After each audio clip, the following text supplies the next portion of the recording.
శ్రీ రామకృష్ణ ప్రభ ఛానల్ను చూడండి, మాసపత్రికను చదవండి. అందరికీ నమస్కారం.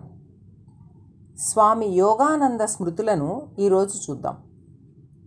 శ్రీకృష్ణుని ఎడబాటును భరించలేని గోపికలు ఆయన స్మరణలోనే నిమగ్నమై శ్రీకృష్ణుని మాదిరే ప్రవర్తించేవారని భాగవతం వచిస్తోంది. అలాగే మాతృదేవి కూడా గురుదేవులతో ఏకమై అచ్చం ఆయన మాదిరిగానే ప్రవర్తించేవారు. ఆ భావ పారవస్య స్థితిలో మాతృదేవి పలుకులు, గొంతు, ఆహారం తినే తీరు, నడిచే విధం అన్నీ అచ్చం గురుదేవులను పోలి ఉండేవి.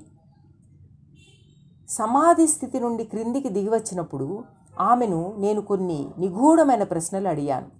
అందుకు మాతృదేవి గురుదేవులలాగానే సమాధానమిచ్చారు. గురుదేవులు సమాధానమిచ్చే వైఖరిలోనే ఆయన సూచించే ఉదాహరణలను, దృష్టాంతాలను చూపి సరళంగా మాట్లాడారు. అలా మాతృదేవి, గురుదేవులు విభిన్న రూపాలు దాల్చిన నిజానికి ఒక్కరే అని మేము గ్రహించాం. కొన్ని సందర్భాలలో ఆమె సామాన్యమైన బాలికలా ప్రవర్తించేవారు.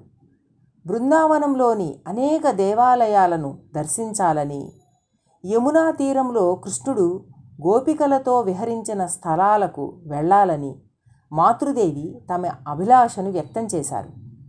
శ్రీకృష్ణుణ్ణి కలుసుకోవటానికి ఆమె చూపిన ఆరాటం, కృష్ణనామాన్ని ఉచ్చరించిన తీరు మాకు రాధాదేవిని జ్ఞప్తికి తెచ్చాయి. బృందావనంలో బస చేసిన రోజులలో మాతృదేవి తమను రాధగానే భావించుకున్నారు. నిరంతరం ధ్యానం, జపం, పారవస్య స్థితిలో ఉండేవారు మాతృదేవి.